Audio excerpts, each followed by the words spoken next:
ओम राधाए स्वाहा।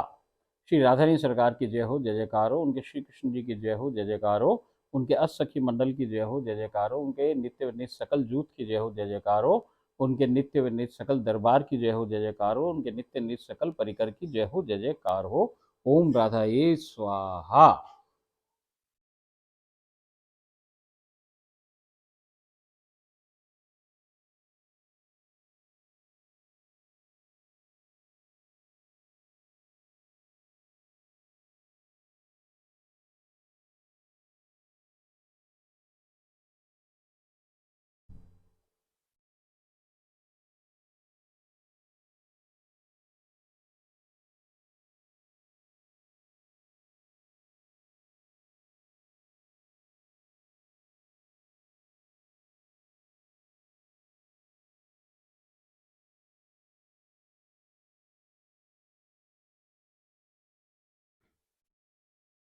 ओम राधाए स्वाहा।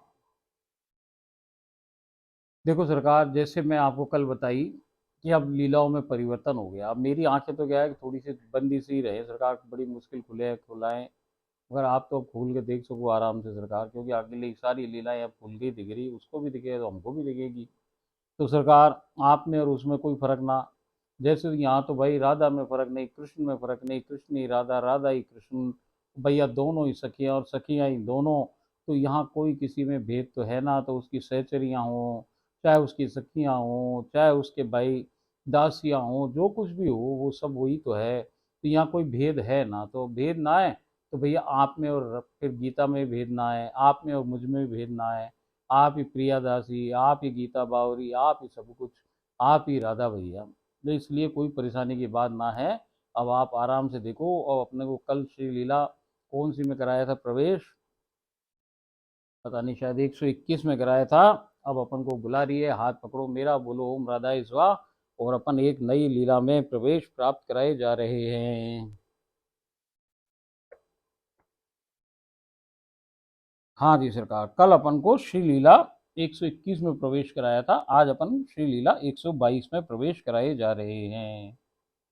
अब ये कुछ बात बता रही है आज। पिछले कुछ दिनों से जब मैं जय जय को श्री लीला सुनाती हूँ, तो वो कुछ उद्विग्न परेशान हो उठते हैं।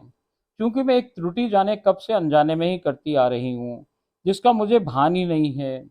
जय जय से उनकी उद्विग्नता, उनकी परेशानी के कारण को जानने पर उन्होंने बतलाया कि अब तुम ज्यादा सिद्ध हो गई हो, क्योंकि श्री जी अब तुम्हारे को सहज प्राप्त हो गई हैं। तुम उनके अतिशय समीप पहुंच गई हो।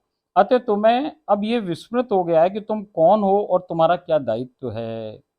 देखो सरकार, अब वो मुझे फोन करे लीलाओं के लिए, तो मैं कुछ परेशान हूँ उसकी बातों से, उसके तरीकों से, उसकी गतिविधियों से। जो वो वहाँ करे उससे मेरे को कुछ परेशानी हो रही थी।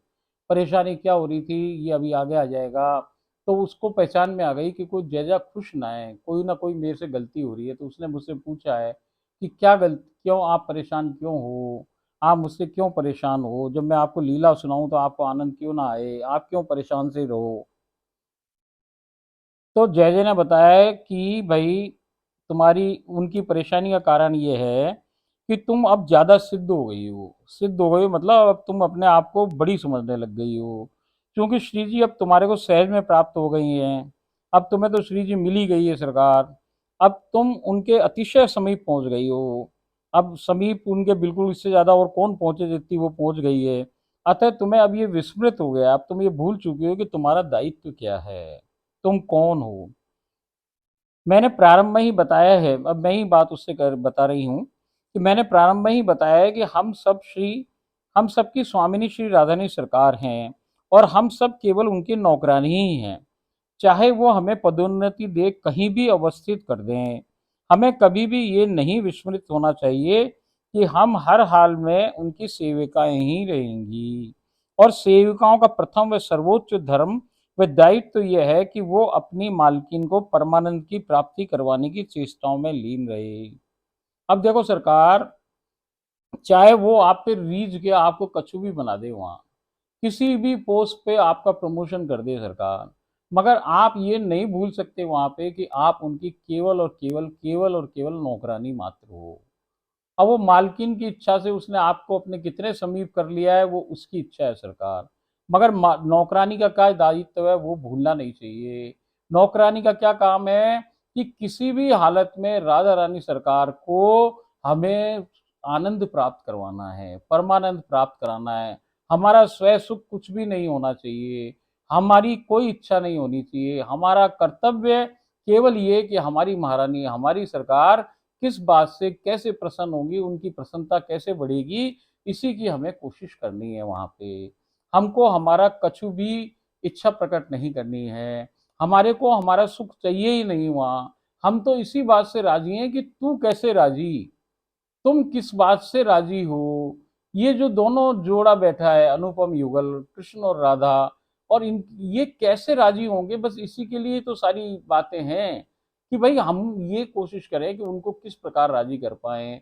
वहां भैया असखियों का दायित्व क्या कि ये दोनों युगल कैसे प्रसन्न हों, इनको कैसे प्रसन्न किया जाए, इनकी कोई परेशानी ना आ जाए, इनको इनके बीच में कोई दिक्कत पैदा ना हो जाए, किसी प्रकार की कोई परेशानी इनको उत्पन्न ना हो जाए। इन सारी बातों को ध्यान रखने में असखियां लगी रहे पूरे समय।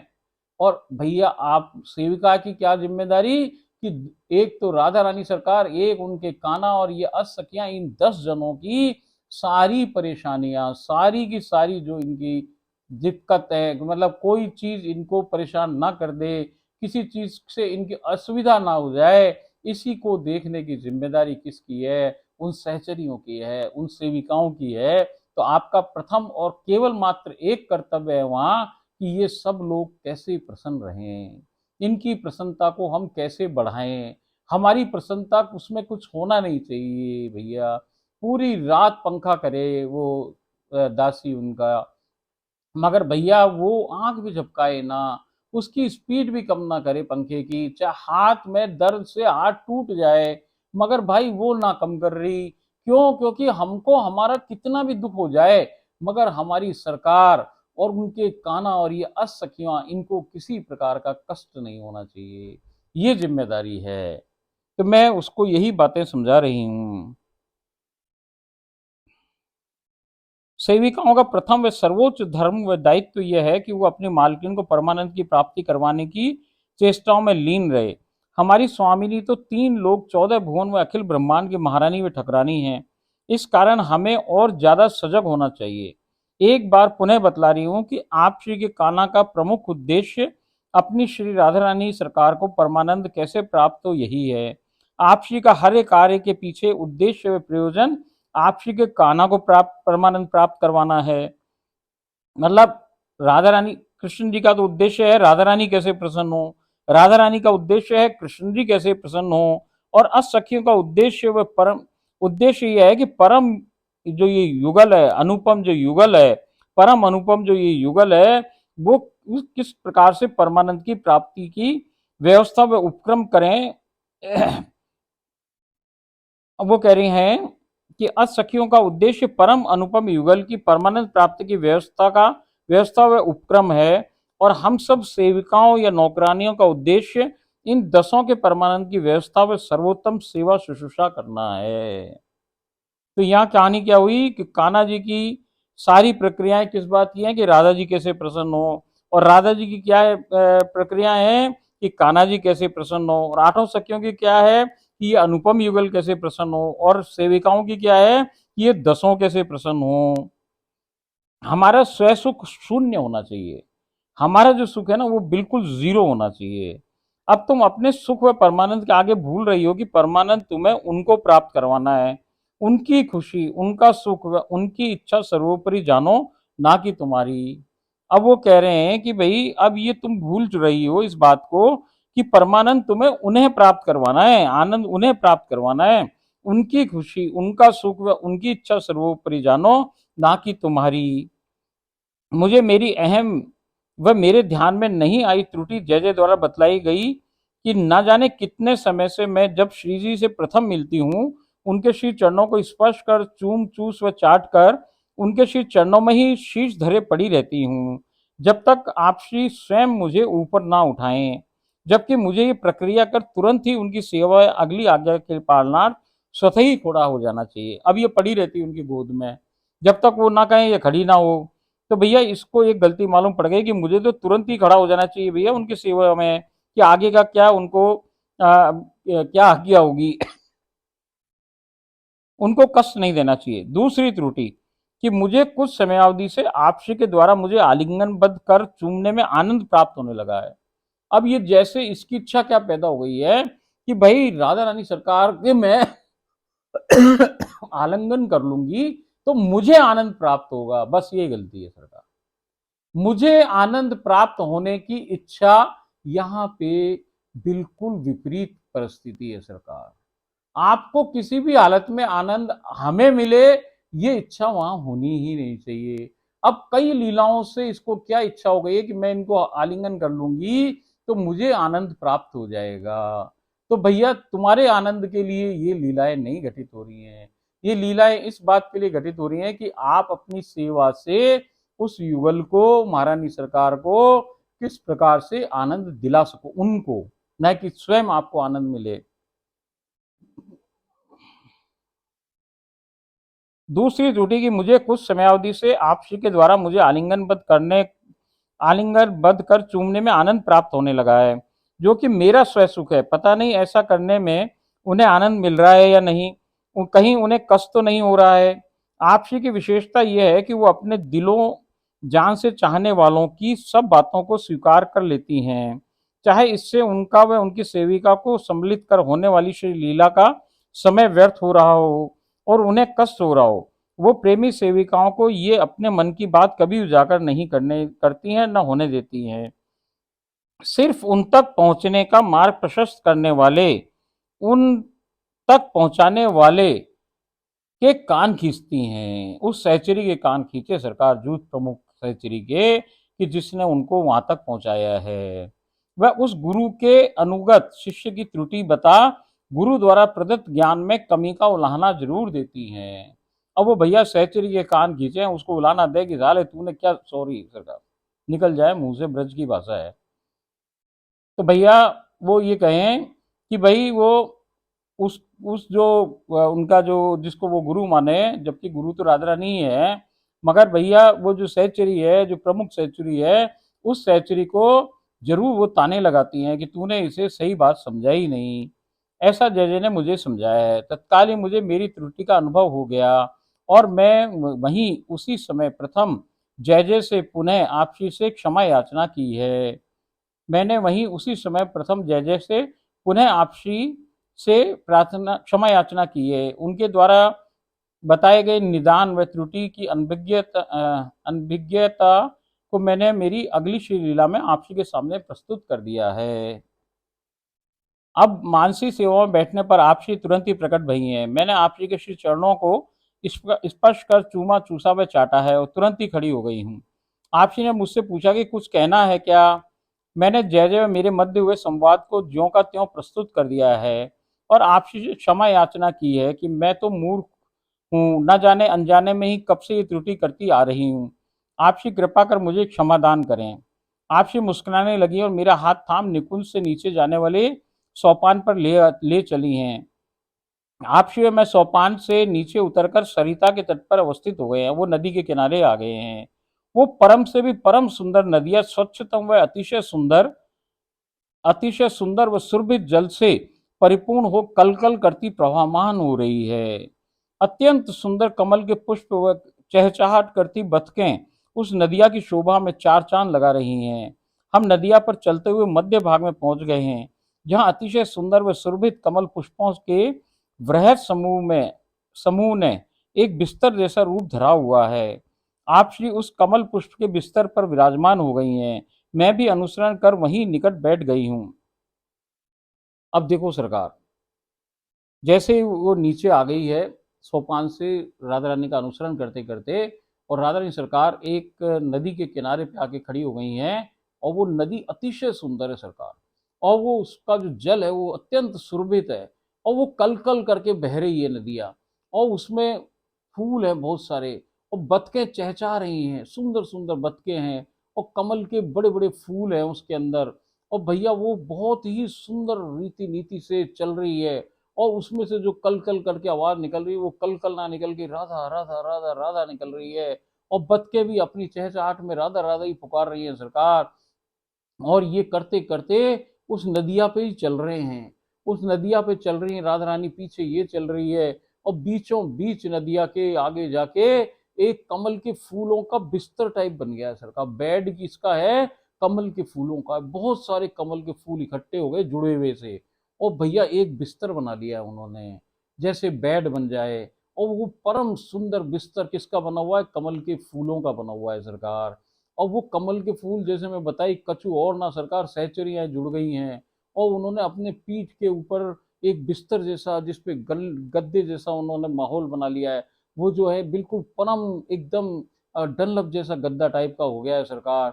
और उस पे वो जाके वो पौड़ गई हैं, और ये भी वहां पे उनके नजदीक ही उस बिस्तर पे बैठ गई है। वहां कछु भी हो सके सरकार।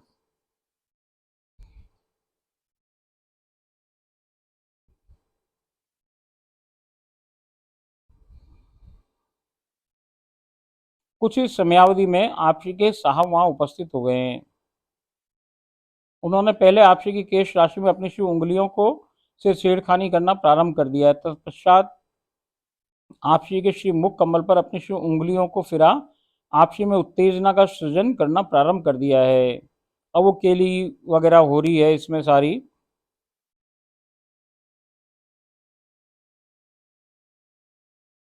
अब इन्हें इसने पीली पोशाक धारण करवा दी है उनको। और फिर इसने भोग का निवेदन किया है, तो उन्होंने इप्सित भोग बताया है, तो वो भोग इसने लाके उन सबको पवाया है। भोग सबने चाव से पाया है। आपने स्वयं पाक कवल अंजीर की बर्फी व गट्टे से लगा रोटी का एक कमल मुझे पवाया है। मैंने आपसे उनके काना के श्री हस्त कमलों को जल से शुद्ध कर प्रक्षालित कर दिया है। सबको बीड़ा पवाया है। तत्पश्चात ने सबका उच्छिष्टामृत एकत्र कर जय जय गुरु माता व मेरे जन्म के परिवार के सदस्यों को पवा स्वयं भी पा लिया है। अब हम नदी पर चल पुनः निकुंज में प्रविष्ट हो गए हैं। अब हम सब वहां सुकोमल स्वर्णिम ध्रुवा पर विराजमान हो गए हैं।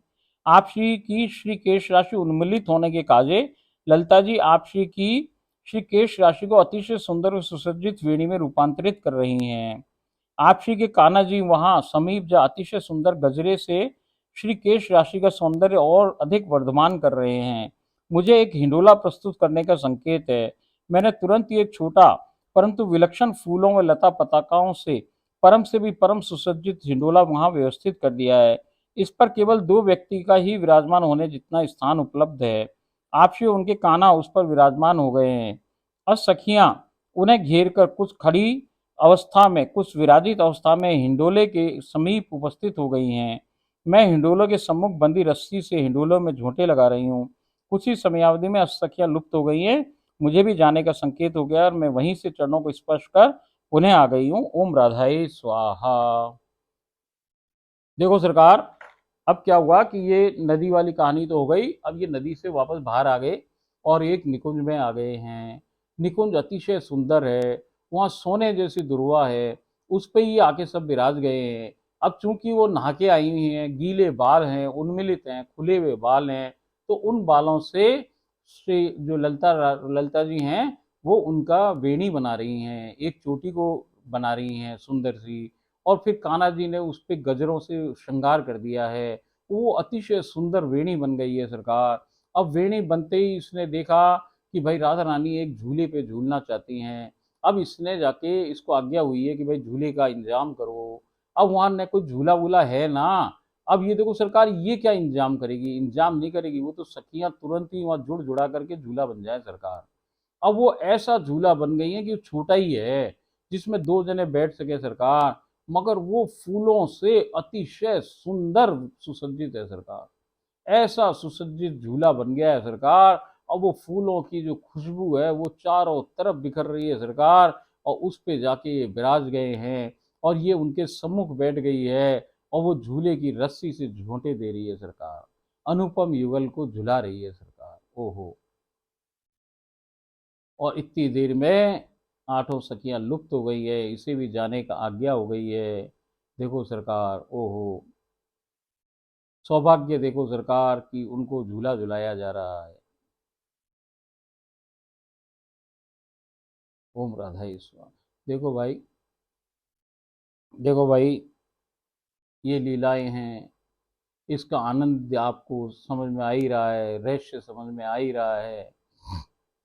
अब बात समझने की जो थी वो मैंने इसको समझाई, आप भी समझो सरकार, कि ये जो दुनिया है ये निराली है, अजब गजब दुनिया है सरकार।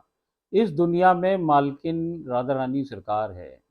यहाँ मालिक या ठाकुर राधा रानी के जान है, प्राण है, सब कुछ है, मगर वो राधा रानी के हैं सरकार, हमारे कछु ना है। और ये जो सखियां हैं ये भी राधा रानी की सेवा में संलग्न है सरकार सब। यहाँ पे जो सबसे बड़ा सेविका का धर्म है, वो धर्म क्या है कि हमारी मालकिन को कोई तकलीफ ना हो सरकार।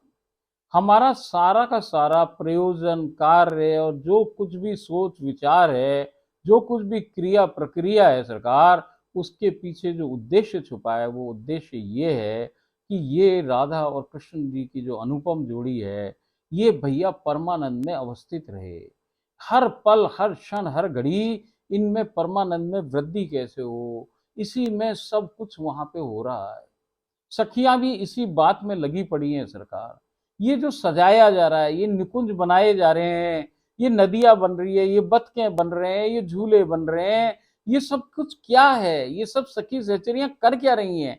ये भैया उस अनुपम युगल को राजी करने की कोशिश कर रही है, उनको सुख देने की कोशिश कर रही है सरकार, उनके आनंद को वृद्धि कर रही है। वहां पे ये जो फूल कमल के खड़े होकर के, और भैया एक बिस्तरा बना दिया उन्होंने, वो इसलिए बना दिया कि हमारी राधा रानी सरकार अपने कान्हा के संग इस पे पौड़ेगी, इस पे यहाँ केली रथ होंगे वो। तो भैया ये सब कुछ किस लिए हो रहा है? वो अपनी सेविका धर्म निभा रही हैं। वो भैया उनको पता है कि इनको किस प्रकार से आनंद देना है। और ये आनंद भी भाई एक प्रकार का हम भोजन रोज खाएं तो आनंद ना आए ना सरकार। हम इसीलिए पलट अलट पलट करके सब्जियां और चीजें और ये सब खाते हैं। ऐसे कपड़े एक से ना पहने, ऐसे यहाँ नित्य नवीन है सब कुछ, उसका एक नाम है नित्य नवीना। वो एक प्रकार की बात से प्रसन्न ना हो सरकार। तो ये जो परिवेश है, ये जो निकुंज है, ये गुफाएं हैं, ये फूल हैं, ये फल हैं, ये जीव हैं, ये जंतु हैं, ये सब कछुर पलटता रहे, रोज बदलता रहे। इसके पीछे उद्देश्य क्या है कि उनको ये चाव उनका बना रहे, उनको उनको इससे बोरियत पैदा ना हो जाए, उनमें एक रुचि बनी रहे कि आज ये कुछ नया हुआ, आज ये नया हुआ, अब ये ऐसा हुआ, जो कल हुआ वैसे उससे बदल के आज हुआ है। बस यही उस सेविका का धर्म है वहां। वो सब इसी बात के लिए तो लग रहे हैं। और यदि गीता बावरी इस बात के लिए, उसका भी तो यही काम है, चाहे आप उनके कितने निकट पहुंच गए, आप उनको श्रृंगार करा रहे हो, उनके संग पूरे टाइम रह रहे हो, उनके अंग संग हो, उनसे बिल्कुल हर समय उनके संग हो, मगर भैया फिर भी हो तो सेविका।